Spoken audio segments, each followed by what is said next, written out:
তারপর হচ্ছে এটা আরেকজন, তিনি বলছেন খাঁটি কর্মী নাকি।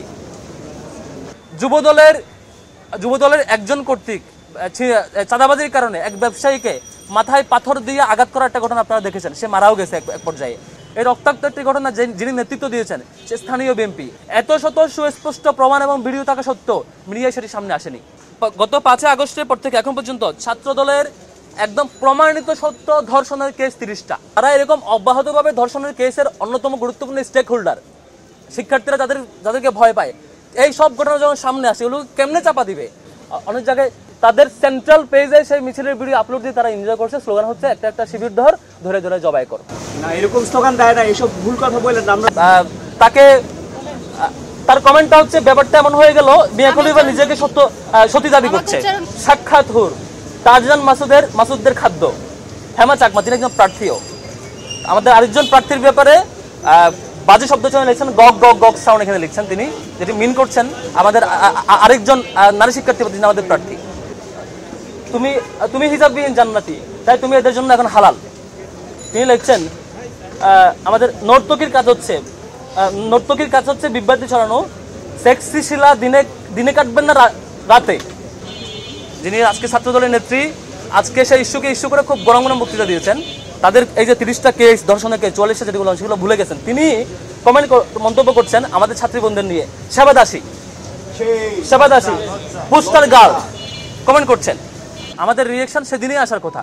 আমাদের কোনো জনশক্তি, কোনো ম্যান পাওয়ার থাকলে ব্যক্তি এসএম ফরহাদের বিরুদ্ধে যখনই রিট হয়েছে তখনই সেই ব্যাপারে তার একটা রিয়েকশন আসবার কথা। সেদিন একদিন পার হয়ে 24 ঘন্টারও অধিক সময় পার হয়ে 2 দিন পার হয়ে পরের দিন যখন ডাকসু স্থগিতের ঘোষণা আসছে, তখন যখন কোনো শিক্ষার্থী রিয়েকশন দেয় তাহলে বুঝতে হবে তিনি এমন একজন শিক্ষার্থী যিনি ডাকসুর ব্যাপারে কনসার্ন, আমার ব্যাপারে কনসার্ন না, এমন কেউ একজন।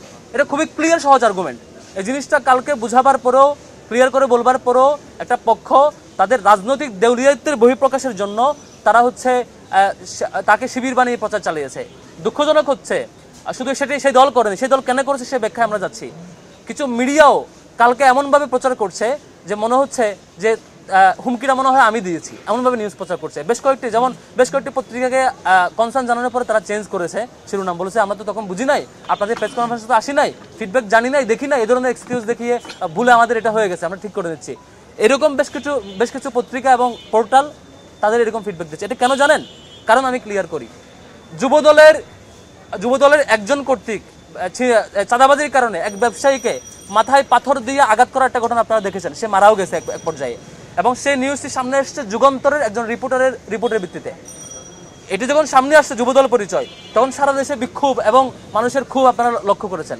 তারপরে কি হয়েছে জানেন? তারপরে হয়েছে যুগান্তরে সেই সাংবাদিকের চাকরি থেকে চাকরিচ্যুত করা হয়েছে। এই নিউজে যুবদলের পরিচয় সামনে আসবার কারণে পরবর্তীতে সেই সাংবাদিককে যুগান্তর থেকে চাকরিচ্যুত করা হয়েছিল। এজন্য আপনারা সবাই ভয় পান, সাংবাদিকরা ভয় পায়। সাংবাদিকরা কি করে, আর কেউ বেশ কিছু সাংবাদিক কেন যেন আবারও সেই সামনে আরেকটি পক্ষকে ফেসিবাদ বানানোর পরিকল্পনার অংশ হয়ে গেছে, তারা সত্যটা প্রকাশ করতে পারছেন অনেকেই। এটা খুবই দুঃখজনক। এখন আসি, ছাত্রদল কেন এই স্ট্যান্ড নিল? তারা নিশ্চিতভাবে সেটি মিথ্যা জানবার পরে কেন স্ট্যান্ড নিল সেটি একটু ক্লিয়ার করছি।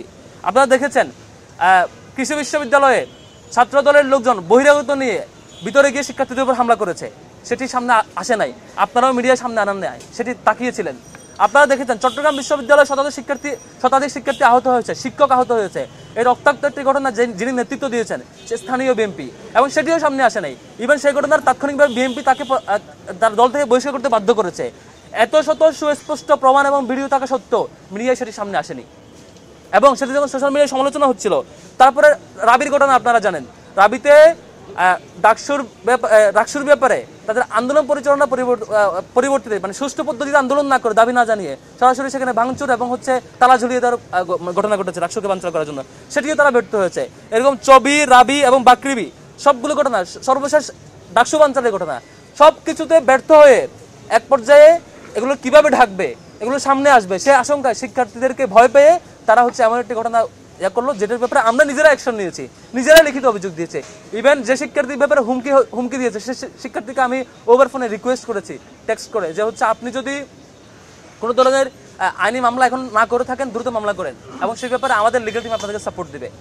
আমি তাদেরকে ওই ভিকটিম শিক্ষার্থীকে যিনি হুমকি পেয়েছেন সেই শিক্ষার্থীকে, একে তো অভিযুক্ত ব্যক্তিকে যিনি অপরাধী তাকে পানিশমেন্টে আওতায় আনার জন্য প্রক্টর অফিসে আমি লিখিত অভিযোগ দিয়েছি। দ্বিতীয়ত যিনি ভিকটিম, যিনি হুমকি পেয়েছেন, তাকেও রিকোয়েস্ট করেছে আপনি আইনি অ্যাকশন নিচ্ছেন না কেন, আপনি আইনি অ্যাকশন নেন, সেখানে আমাদের লিগ্যাল টিম প্রয়োজন আপনাদেরকে সাপোর্ট দেবে, সেটিও রিকোয়েস্ট করেছি। এরপরও সেটি হয়নি এখন পর্যন্ত। এত কিছু মারিয়ে তাকে কেন যেন শিবির কর্মী, শিবির নেতা এই ধরনের বানানোর প্রপাগান্ডায় ব্যস্ত। এটার আরও অনেক কিছু কারণ আছে। তার কারণগুলো হচ্ছে, আপনি যখন দেখেন যে গত ৫ আগস্টের পর থেকে এখন পর্যন্ত ছাত্র দলের একদম প্রমাণিত সত্য ধর্ষণের কেস 30টা, 44টা, মানে গত মাস পর্যন্ত, গত 1 তারিখ পর্যন্ত, আমি এই মাসটা কাউন্ট করছি না, আমার হচ্ছে মানে আপডেট যেটা গত মাসে 1 তারিখ পর্যন্ত, এর আগে মাসে 1 তারিখ পর্যন্ত ছিল 30টা, যেগুলো একদম প্রমাণিত সত্য। এখন এই মাসে যোগ করলে 44টা হয়। এই যে সবগুলো প্রমাণিত সত্য ধর্ষণের কেস, তা সত্ত্বেও এবং এখানে গ্রেফতারও হয়েছে এই ধর্ষণের কেসে যারা এরকম অব্যাহতভাবে ধর্ষণের কেসের অন্যতম গুরুত্বপূর্ণ স্টেক হোল্ডার, শিক্ষার্থীরা যাদেরকে ভয় পায়, এই সব ঘটনা যখন সামনে আসে ওগুলো কেমনে চাপা দিবে, একটা মানে আর কোনো ইস্যু না পেয়ে সেই ইস্যু সামনে নিয়ে আসার মতো তারা রাজনীতি করতে, এবং শিক্ষার্থীরা এটাই নিশ্চয়ই শিক্ষার্থীরা বুঝে যে আপনারা কিভাবে কি করছেন। আমরা আরেকটু কিছু ইয়াতে যাবো, স্ল্যাট শেমিং এর ইস্যুতে যাবো। আজকে আপনারা দেখেছেন, আজকে ছাত্রদের সব জায়গায় মিছিল করেছে, মিছিলের স্লোগান কি দিয়েছে দেখবেন, অনেক জায়গায় তাদের সেন্ট্রাল পেজে সেই মিছিলের ভিডিও আপলোড দিয়ে তারা এনজয় করছে। স্লোগান হচ্ছে একটা শিবির ধরে ধরে জবাই কর, এরকম স্লোগান দেয় না, এসব ভুল কথা বলেন আমরা। এবং পেজে ভিডিও আপলোড আছে, আপনি আমার কাছ থেকে নেবেন সেই ভিডিও পেজে আপলোড দিয়ে, তাদের ছাত্র দলের সেন্ট্রাল পেজে সেটা আপলোড দিয়েছে। একটা শিবির ধরে ধরে জবাই কর স্লোগান ভিডিও সহ পেজে আপলোড দিয়েছে।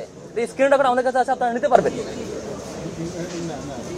তো এই ধরনের মানে নৃশংস প্রক্রিয়া যেগুলো আওয়ামী লীগ ফলো করতো, সেটি ছাত্রদল আবার ফিরিয়ে আনার চেষ্টা করছে।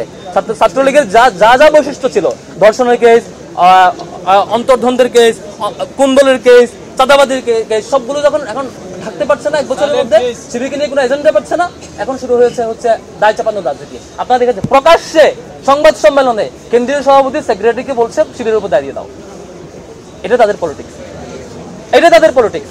আমরা আসি স্ল্যাট শেমিং ইস্যুতে, কেস বাই কেস আসবো। ঢাকা কলেজ ছাত্র দলের যুগ্ম সাধারণ সম্পাদক আলী ইমরান, তিনি কি লিখছেন, এখানে ক্যাপশন আছে, আপনাদেরকে ভিডিওটা আমরা এর ফাইলটা দিয়ে দিব। আমাদের একজন হচ্ছে তাকে, তার কমেন্টটা হচ্ছে, ব্যাপারটা এমন হয়ে গেল মিয়া খলিফা নিজেকে সত্যি দাবি করছে। হ্যাঁ, তোমাকে আমি দিচ্ছি। তারপর হচ্ছে এটা আরেকজন, তিনি বলছেন খাঁটি কর্মী নাকি, তার পরিচয় সহ এখানে আছে।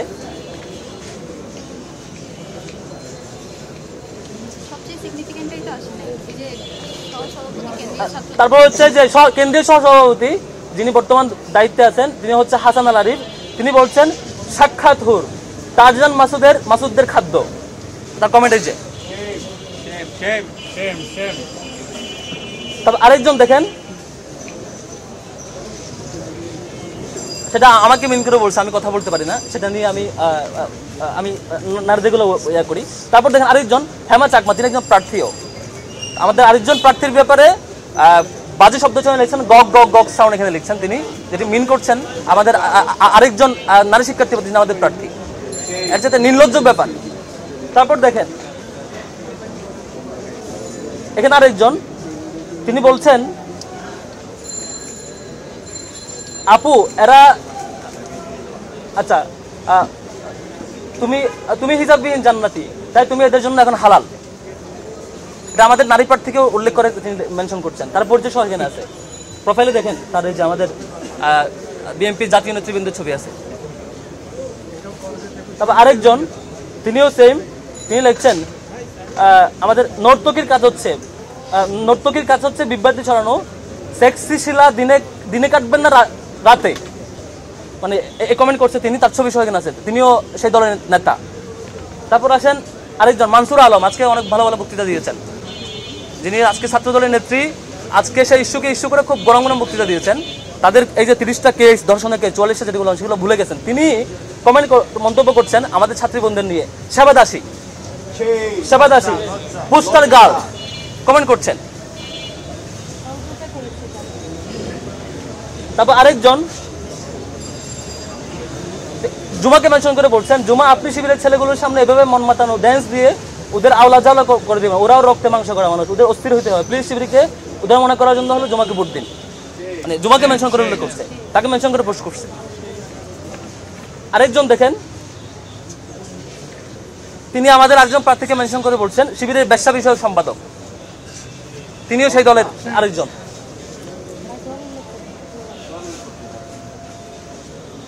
তবে আরেকজন দেখেন, তিনি লিখছেন গুপ্ত শিবিরের খাদ্য এগুলো।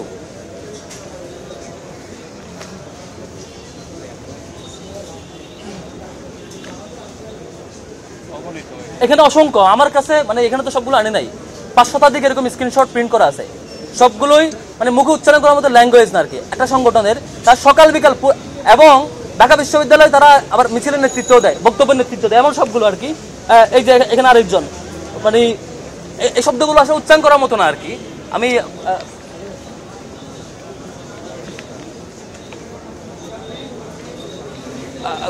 আমি জুমাকে ফরওয়ার্ড করবো এরপরে। তারপরে হচ্ছে আপনারা দেখে থাকবেন এই ধরনের টানা এরকম অব্যাহত স্ল্যাট শামিং এর পরে শুধু এইটুকু না, আমাদের এই প্রার্থীকে নিয়ে এবং আরো কয়েকজন প্রার্থীকে নিয়ে সেই দলের নেতৃবৃন্দ বাজে ভিডিও তৈরি করে প্রচার করছে এবং সেই ছবিতে তার ফেস এড করে অশ্লীল ভিডিও এবং অশ্লীল ছবি তৈরি করে অব্যাহতভাবে প্রচার করছে এবং ইনবক্সে পাঠাচ্ছে যে তুমি যদি এটা না করো, ওইটা না করো, সরে না আসো, নির্বাচন করো, কন্টিনিউ করো, তাহলে এগুলো সামনে নিয়ে আসবো। মানে আজগবে ভিডিও এডিট করে এই ধরনের মানে হুমকি দেওয়া হচ্ছে তাকে, এগুলো অব্যাহতভাবে চলছে। তারপরে হচ্ছে হ্যাঁ, এবং গতকালকে স্থানীয় বিএনপি নেতৃবৃন্দ আমাদের সেই প্রার্থীর মা বাবাকে হুমকি দিয়ে আসছে। এটা খুবই দুঃখজনক, খুবই দুঃখজনক। আমাদের প্রার্থী যখন বলেছে যে আপনাদের যারা যা যা করছে স্ল্যাট শামিং এবং ইনবক্স সেগুলো সামনে নিয়ে আসবে, তাও তার বাড়িতে গিয়ে হুমকি দিয়ে আসা হয়েছে যে তোমার মেয়ে কেন ছাত্রদলের বিরুদ্ধে বলে, যাতে কোনোভাবে ছাত্রদলের বিরুদ্ধে না বলে, বললে সরকারি চাকরি হবে না, সামনে তোমরা কেউ থাকতে পারবে না, এই ধরনের হুমকি দিয়ে আসছে বাড়িতে গিয়ে। তো এই যে একটা অবস্থা, আরেকটা উদাহরণ আপনাকে, আপনারা সাংবাদিকরা সামনে নিউজ প্রচার করতে পারেন না, তা আপনারা প্রচার করে আপনাদের চাকরি চলে যায়। এটা যুগান্তরে যে যার কথা বললাম, যুবদলের এই যে পাথর দিয়ে হত্যা করার চাঁদাবাজি ইস্যুতে পাথর মেরে যাকে হত্যা করছে, সে ঘটনা যখন 2 দিন পরে সামনে আসছে, যুগান্তরের রিপোর্ট যখন আমাদের চোখের সামনে আসছে, যুবদল কর্মীর নেতার তথ্য যখন আসছে, তখন তার চাকরি চলে গেছে, স্টিল সে এখনো ওই হাউসে নাই, চাকরিচ্যুত। আপনারা সেই চাকরির ভয়ে দিন শেষে হয়তো সত্য প্রকাশ করতে পারেন না। আমি মানে ক্লান্ত, খুবই মানে এই ক্লান্ত, মানে এই বিষয়ে এত বিরক্ত আমরা যে হচ্ছে আমাদের প্রত্যেকটা বোনকে অব্যাহত স্ল্যাট শামিং করে। আর একটা সংগঠন সকাল বিকাল নারীদের সম্মানহানিতে, আমাদের 2002 সালে ঢাকা বিশ্ববিদ্যালয় হলগুলোতে কারা হামলা করেছিল, এটা তো এই বিষয়ে তারা অন্য সুশীল যারা কালকে বড় বড় শিক্ষকরা এসে মানে বিভিন্ন ইস্যু ক্রিয়েট করছেন, ফেসবুকে পোস্ট করছেন, আর আরো বিভিন্ন রিয়েকশন দেখিয়েছেন, হলে ঢুকে শিক্ষার্থীদের সম্মানহানি করার মতো ঘটনাগুলো তারা এগুলো নিয়ে কথাও বলে না।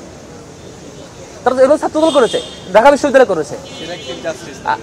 এই যে অব্যাহতভাবে সিলেক্টিভ এবং যে ইস্যুটা কোনোভাবে শিবিরের সাথে আর কোনো বিষয় না পেয়ে, যেটা কোনোভাবে কানেক্টেড, অথচ তার প্রোফাইল চেক করে দেখেন ছাত্রদলের সাথে হতে পোস্ট, অসংখ্য পোস্ট ছাত্রদলকে অ্যাপ্রিশিয়েট করে তার প্রোগ্রামে যাচ্ছে। একটা ছেলে, মানে এরকম একটা ছেলেকে নিয়ে শেষ পর্যন্ত শিবির বানাইয়ে তাকে ছেড়ে কোনো রকম তার সাথে সে প্রোগ্রামও করছে। রাজনৈতিক দলীয়ত্ব কোন লেভেলে গেলে শেষ পর্যন্ত তারা মানে ডাকসু নির্বাচনকে ভয় পেয়ে তারা মনে করছে এভাবে মনে ভোট পাবে। তারা মানে যে এজেন্ডা, তাদের এজেন্ডাই না, এটা এজেন্ডা হওয়ার মতো ইস্যু না, সেটাকে এজেন্ডা মানে সারা দেশে মিছিল করে, আবার সেই মিছিলে স্লোগান দেয় একটা শিবির ধরে ধরে জবাই করে, সেই ভিডিও আবার পেজে আপলোড দেয়। এ হচ্ছে আমাদের বর্তমান 24 পরবর্তী নতুন বাংলাদেশ গড়বার যে শপথ আমরা নিয়েছিলাম, সেটি বর্তমান অবস্থা।